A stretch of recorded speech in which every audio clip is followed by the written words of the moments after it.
Erickson's theory of psychosocial development identifies 8 stages which a healthy individual should pass through from birth to death. At each stage, we encounter different needs, ask new questions, and meet people who influence our behavior and learning. Stage 1. Basic trust versus mistrust. As infants, we ask ourselves if we can trust the world, and we wonder if it's safe.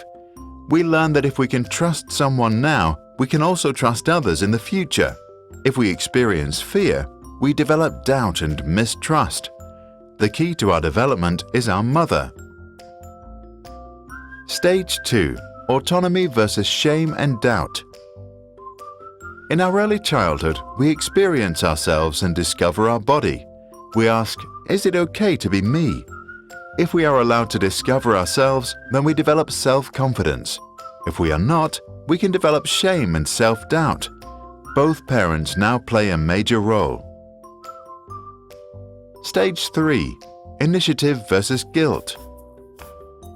In preschool, we take initiative, try out new things, and learn basic principles like how round things roll. We ask, is it okay for me to do what I do? If we are encouraged, we can follow our interests. If we are held back or told that what we do is silly, we can develop guilt. We are now learning from the entire family. Stage 4. Industry versus inferiority. Now we discover our own interests and realize that we are different from others. We want to show that we can do things right. We ask if we can make it in this world. If we receive recognition from our teachers or peers, we become industrious, which is another word for hard-working. If we get too much negative feedback, we start to feel inferior and lose motivation. Our neighbors and schools now influence us the most. Stage 5. Identity versus role confusion. During adolescence, we learn that we have different social roles. We are friends, students, children, and citizens. Many experience an identity crisis. If our parents now allow us to go out and explore, we can find identity. If they push us to conform to their views, we can face role confusion and feel lost. Key to our learning are our peers and role models. Stage 6.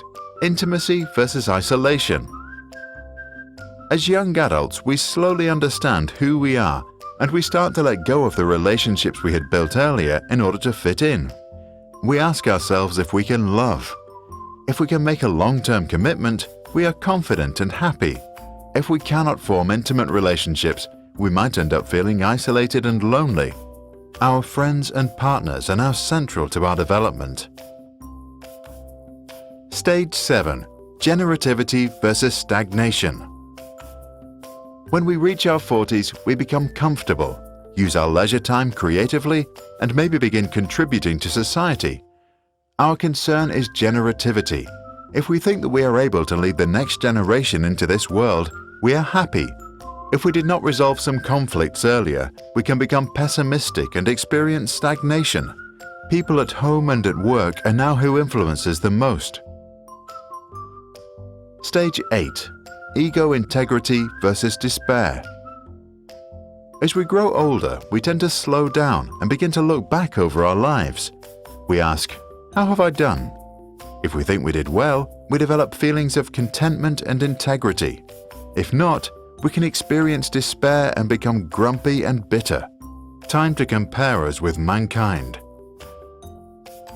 Erickson was a German-American psychologist who, together with his wife Joan, became known for his work on psychosocial development. He was influenced by Sigmund and Anna Freud and became famous for coining the phrase identity crisis.